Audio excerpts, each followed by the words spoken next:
Hello बच्चों, कैसे हैं आप लोग। क्लास 6 हिस्ट्री अतीत से वर्तमान भाग 1 और इसका आखिरी अध्याय हमारा 13 संस्कृति और विज्ञान। इस चैप्टर के आइए सारे क्वेश्चंस को हम लोग हल करते हैं। सबसे पहले ऑब्जेक्टिव क्वेश्चन पहला, अभिज्ञान शकुंतलम की रचना कालिदास ने की। क्या यह क्या है, यानी अभिज्ञान शकुंतलम जो कालिदास द्वारा रचित है ये क्या है, ये बताना है। देखिए, कालिदास ने नाटक और प्रेम प्रधान यानी कविता भी लिखते थे, नाटक भी लिखते थे और कविता भी लिखते थे। तो जो अभिज्ञान शकुंतलम है ये साहित्य और नाट्य कला, यानी ये क्या है, ये एक नाटक है। ठीक है, तो ये ऑप्शन नंबर भी बिल्कुल सही है। दूसरा है मंदिरों के महत्वपूर्ण भाग जहाँ देवताओं की प्रतिमा रखी जाती थी। देखिए, पुराने समय में मंदिर बनाए जाते थे तो उसके गर्भगृह में होती थी जहाँ देवताओं की मूर्ति रखी जाती थी। कहाँ, गर्भगृह में। तो ऑप्शन नंबर सी बिल्कुल सही है। तीसरा है दशावतार मंदिर में किस देवता की प्रतिमा है, मूर्ति है।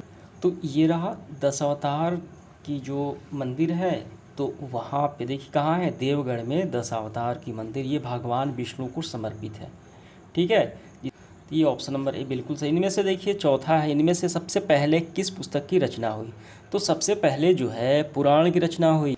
देखिए, पुराण जो है इसकी 4वीं सदी में प्रारंभ हुई और वहीं 7वीं सदी में क्या हुआ, रामायण महाभारत। तो सबसे पहले पुराण लिखी गई 4वीं सदी में। तो इसका ऑप्शन नंबर डी होगा। इसके बाद पाँचवा, इनमें से तमिल साहित्य कौन सा है। 4 ऑप्शंस हैं। देखिए, तमिल साहित्य की बात की जाए, तमिल भाषा में लिखी गई है शिल्पफदिकरम। ठीक है, तो इसका ऑप्शन नंबर डी बिल्कुल सही होगा हमारा। इसके बाद देखिए सब्जेक्टिव क्वेश्चन हमारा, दिल्ली मेहरौली में जो लो स्तंभ है उसके बारे में 5 वाक्य लिखना है। ये काफ़ी फेमस है। ठीक है, दिल्ली के मेहरौली क्षेत्र में स्थित है और ये कुतुब मीनार के प्रांगण में भी स्थित है। तो ये रहा देखिए मेहरौली का लो स्तंभ।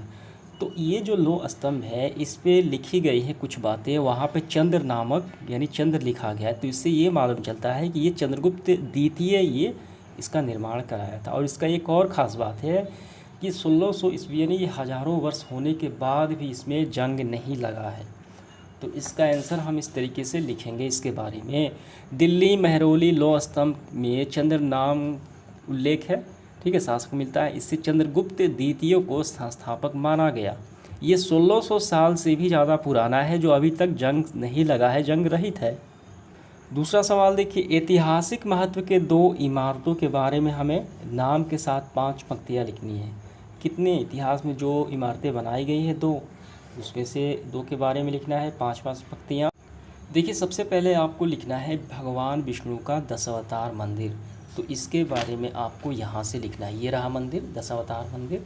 तो इसके बारे में आपको ये पूरा कम से कम देखिए इसमें 5 लाइन भी हो जाएंगे। ये पहला हो गया। और दूसरा आपको लिखना है उदयगिरी का गुहा मंदिर। तो इसके बारे में आपको यहाँ तक कर लेना, ये 2 हो गए। तो यही हमें दोनों के बारे में लिख लेने हैं। अगला सवाल तीसरा, बौद्ध विहार से क्या समझते हैं, यह किस धर्म से संबंधित है।